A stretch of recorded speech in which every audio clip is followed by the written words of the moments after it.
Yes, again, alright mga minamahal, Alicia ninyo, nagbabalik muli para sa ating panibagong video. So, eto na, nagmamakaawa na mga minamahal, itong si Mike Defensor, na wag daw pong idamay ang kanyang asawa at ang kanyang anak dito nga po sa human trafficking issue, 'di ba, na kinakaharap nila ngayon.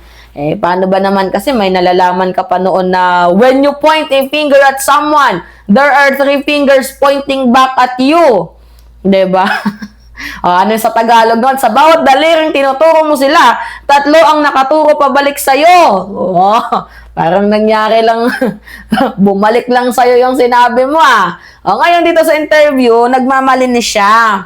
Actually, pakita ko na lang yung bahagya ng interview mga minamahal. Ito nga yung title, yan Yan yung title. Ipakita ko na lang yung bahagya ng interview na kung saan itong si Mike Defensor, pinapalabas niya na 2019 pa daw yan sarado. Pero nagsimula yung operasyon 2017.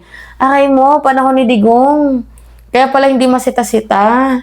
Diba? Tapos mayroon pala dyan mga aquarium. According yan kay Melvin Matibag. Alam niyo ibig sabihin ng aquarium? Oo, sa ibang lingwahe na yan. Yung salitang aquarium, mga minamahal, ibang lingwahe na yan. Hindi yung may isda doon, ibang aquarium yung tinutukoy dito. Anyway, sige, panoodin muna natin to. Oo. Alright. Muna nating linawin, yung pong misis mo at anak mo, sila yung officers nung kumpanya na nagpapatakbo ng hotel. Tama ba? Actually, Tony, mali yun Kasi ano yun, yung 2019 pa, uminto na yung operation sa hotel. Ginipap na namin yung operation. So, I think, ito nagkaroon ng ano sila, na may dokumento sinasabi na kami pa rin nag-operate doon sa lugar na yun. But technically, wala na talaga yung ating corporation operating the hotel. Okay. Wala na, as in na-dissolve na? Hindi pa, existing pa siya, pero uminto siya ng operation since 2019. Ang nangyari ba, meron pa sa mga inaayos sa mga financial, mga ayusin, mga financial, so hindi pa siya totally na-close. Okay. So, pero in operative, kumbaga, hindi na siya nagpa-function. Yes, wala na siyang income, wala na siyang mga empleyado, wala na siyang lahat. Pero yung hotel, wala daw empleyado. Kitang-kita naman na ang daming tao doon. Paano mo nasabing walang empleyado? Merong nahuli. Tarantado, kaloka. dito nakabase yung KTV bar. Nandoon pa rin, no? Hindi, iba rin yun. Iba pa? Ito yung, kasi yung incorporation na yan, yung nagtayo nilang building, yung physical building na yan, maraming mga investor dyan. And then yung opisina ko mismo. Okay. Diyan din kami nag-opisina. Naglalaglagan na. Madaming mga investor. Ituturo na. Nagtuturoan na sila. Nag-iinimini-mini muna. Kumbaga nililigtas na ni Mike Defensor yung sarili niya. Hindi, wala ako dyan. Hindi ko alam yan. Hindi ako kasama dyan. Nagtuturo na siya ng iba. May ibang investor dyan. Tapos tinuro niya, bakit kami lang? Meron din namang iba dyan. Tindi naman ni Lolo mo, Mike. Oo. And of course, part of the resort, yung hotel, nandyan yung KTV bar, nandyan yung 7-Eleven, nandyan yung restaurant. Iba-iba yung operations na nandyan sa lugar na yan. Pero lahat yun, kumbaga nagli-lease sa inyo, doon sa kumpanya nyo? Oo, doon sa main, ang tawag dito, mother company na tinatawag natin, na siya namang nag-lease din, technically, supposedly, sa gobyerno. Yeah, sa gobyerno? Oo. Tapos ito yung lugar naman, payang sa patin. Ganoon. Oo. So nakatayo siya doon sa dati.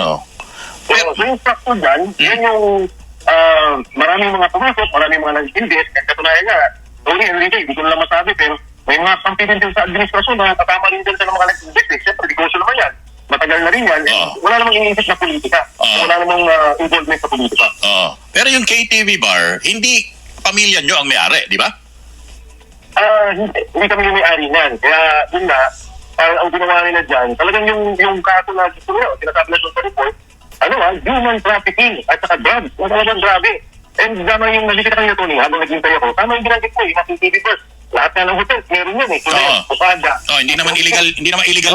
Parang tinuturo na pinopolitika daw sila. Ganon yung ibig sabihin niya. Hindi naman daw illegal yun. Parang hindi naging illegal yun. Oo, yung mga CCA na iba, legal. Pero sa inyo, ibang CCA ang ginagawa ninyo. Yung mga babae, binabalandran nyo talaga. Ginagamit yung kanilang mga pusikipi. 'Di ba? Yun yung ginagawa ninyo sa mga babae dyan. na nag-range ng 10 to 20,000 per month. Ay, per day. Di ba? Yun eh, oo. Hindi ko illegal. Pero yun, siyempre, para unbailable yung kaso at tingin ko yung talagang direksyon nila na ipapile na nila isang unbailable fee. Doon kami at the building or I think the hotel ang gusto nila. Hindi ko alam kung ano yung gusto nilang palapasin dyan. Oo. Pero pilit lang ipinidikis yung kaso against Lakatoy, yung aking wife Yeah. at yung aking daughter. Ano daw po bang pinagmulan nito, Sir Mike? Meron daw bang tip na dinadawit yung pangalan ng asawa mo at ng inyong anak dun sa operasyon ng KTV bar? Ano po, Rika, ngayon ko lang siguro mababanggit ko yung tungkol.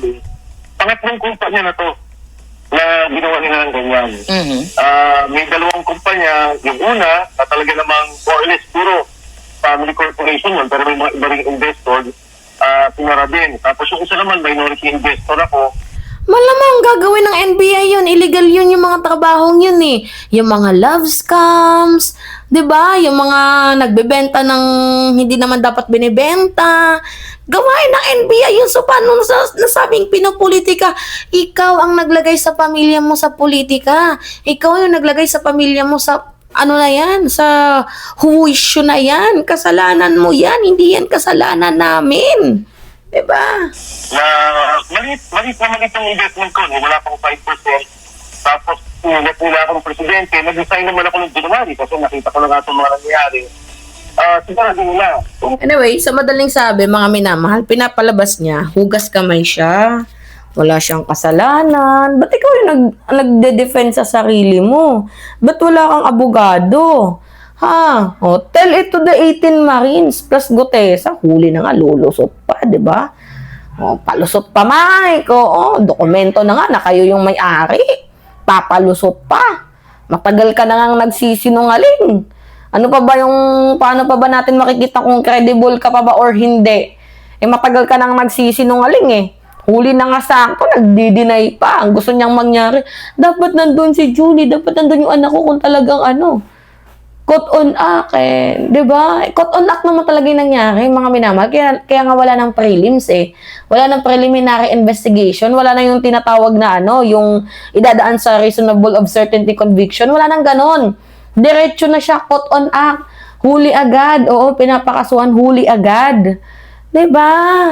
Ngayon, iyakan sila. Kasi kesyo daw, napopolitika daw sila. Ganyan, kahit hindi naman daw sila yung may-ari, aray mo. Huwag mo kami pinaglolo ko, hindi kami mga pinanganak kahapon, Mike Defenso. Diba? Tell it to the 18 Marines. 18 bouncer pala. Alright. Mga minamahal, it's me again, Alicia ninyo. Nagbabalik muli para sa ating panibagong video. Maraming salamat at ingat, mga kababayan.